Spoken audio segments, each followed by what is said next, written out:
Hello everyone, मैं Shraddha Agrawal, guest lecturer commerce, government arts and commerce college Kohka Nevra से M Com second semester के students के लिए बिजनेस लॉस के foreign exchange and management act FEMA 1999 का video lecture लेकर आई हूँ। सबसे पहले हम लोग फैमा की इंट्रोडक्शन पढ़ेंगे, उसकी मीनिंग पढ़ेंगे। For a long time, India has had an adverse balance of payment position in the international trade, that is, imports were more than exports, due to which there was a shortage of foreign exchange in India. बहुत ही लंबे समय से India में एक बहुत ही बुरा प्रभाव पड़ रहा था पेमेंट बैलेंस ऑफ पेमेंट को लेकर ना, इन द इंटरनेशनल ट्रेड, जो अंतर्राष्ट्रीय व्यापार में हमको दिखाई देने लगा। दैट इज़ इंटरनेशनल ट्रेड का मतलब इम्पोर्ट्स वर मोर देन एक्सपोर्ट्स। यहाँ पर इम्पोर्ट ज़्यादा हो रहे थे एक्सपोर्ट से, आयात ज़्यादा हो रहे थे निर्यात से। Due to which there was a shortage of foreign exchange in India, जिसकी वजह से भारत में विदेशी मुद्रा की कमी हो गई। Foreign exchange regulation act was introduced in 1947। जो फॉरेन एक्सचेंज रेगुलेशन एक्ट है वो इंडिया में 1947 को लाया गया। This was later replaced with the foreign exchange regulation act 1973।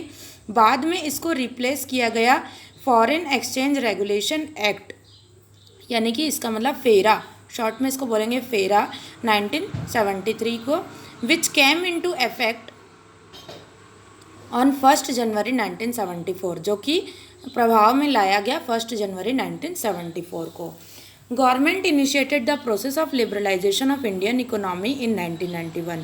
Government ने वैश्वीकरण का जो प्रोसेस है उसको इनिशिएट किया, चालू कब किया? इंडियन इकोनॉमी में 1991 में। Foreign investment in various sectors was permitted. यहाँ पर बहुत सारे अलग अलग सेक्टर से फॉरेन का इन्वेस्टमेंट को परमिट किया गया, अनुमति दी गई।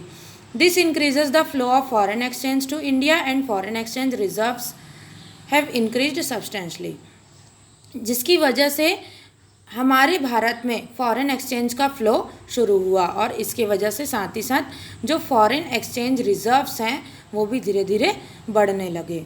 इन view of this FERA has been repealed and FEMA has been passed, और इसके वजह से फेरा को लाया गया और फेमा धीरे धीरे पास होता गया। मतलब फेमा यहाँ से हटाया गया और फेरा जो है वो रूल में लाया गया।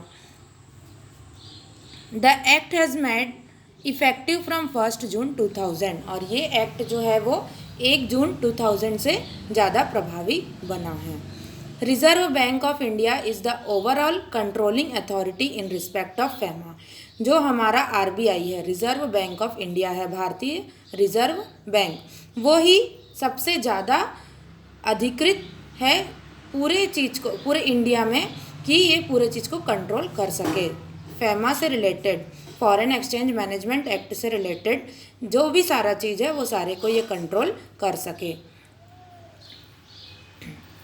As per the statement of object to the FEMA bill, the object of FEMA is to consolidate and amend the law relating to foreign exchange।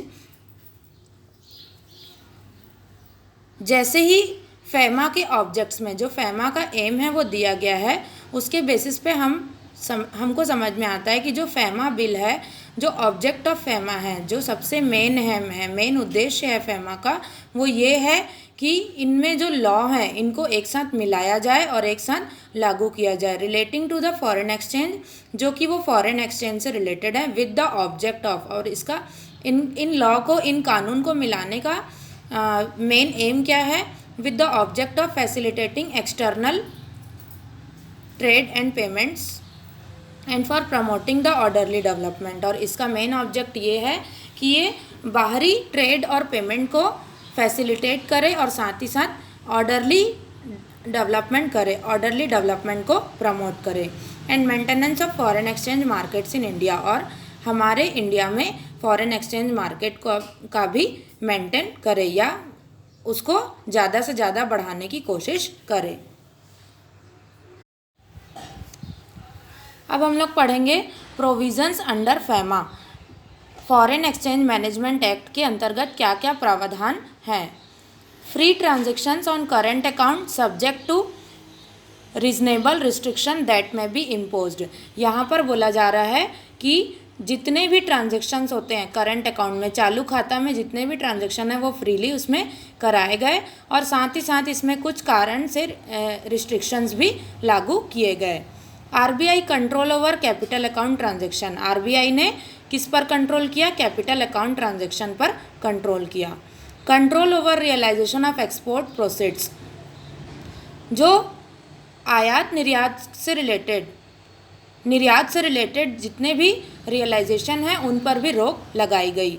Adjudication of offences. जितने अपराध हैं उनका न्याय निर्णयन करना, ये भी इसका प्रावधान है।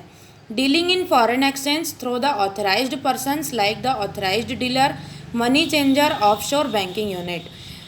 फॉरेन एक्सचेंज में डील करना जैसे कि जो ऑथराइज्ड पर्सन है, जैसे कि कोई ऑथराइज्ड डीलर है, अधिकृत डीलर है, या कोई मनी चेंजर है, मनी एक्सचेंज करने वाला जो कि इंडिया की करेंसी जैसे दूसरी है, फॉरेन की करेंसी दूसरी है, तो वहाँ का जो मनी चेंज करता है वो होगा money changer. Offshore banking unit, और कई सारे बैंकिंग यूनिट, ऑफशोर मतलब दो कंट्रीज़ के बीच में जो बैंकिंग यूनिट है उनके बारे में यहाँ पर बोला गया है। तो यही मेन है इसके प्रावधान।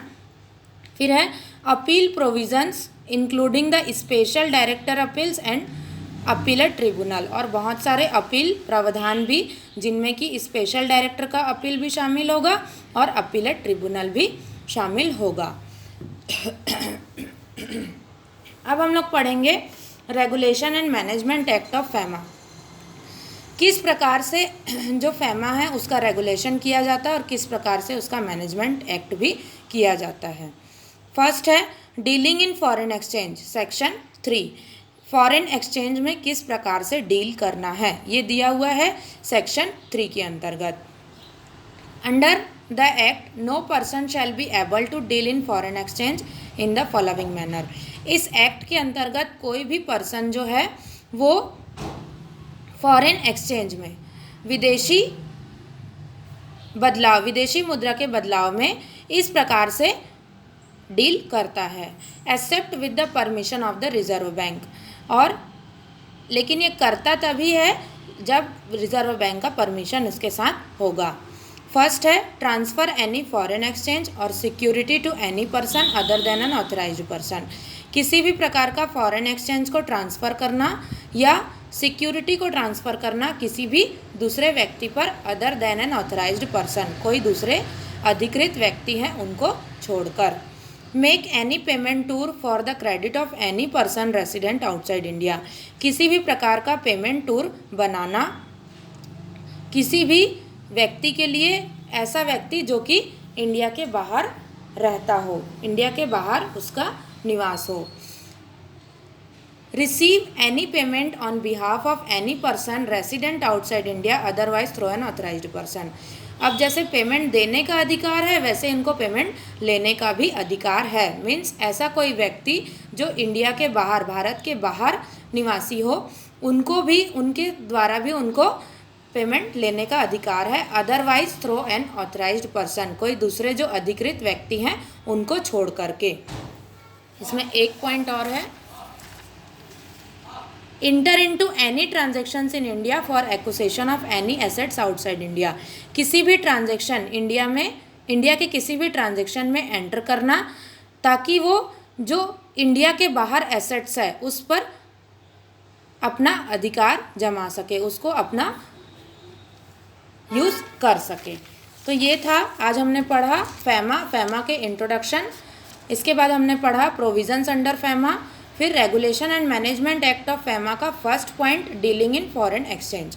इतना टॉपिक आज हो गया। इसके बाद हम लोग नेक्स्ट वीडियो लेक्चर में डिस्कस करेंगे रेगुलेशन एंड मैनेजमेंट एक्ट के नेक्स्ट टॉपिक्स। आई होप आप सभी को ये लेक्चर समझ आया होगा। Thank you so much.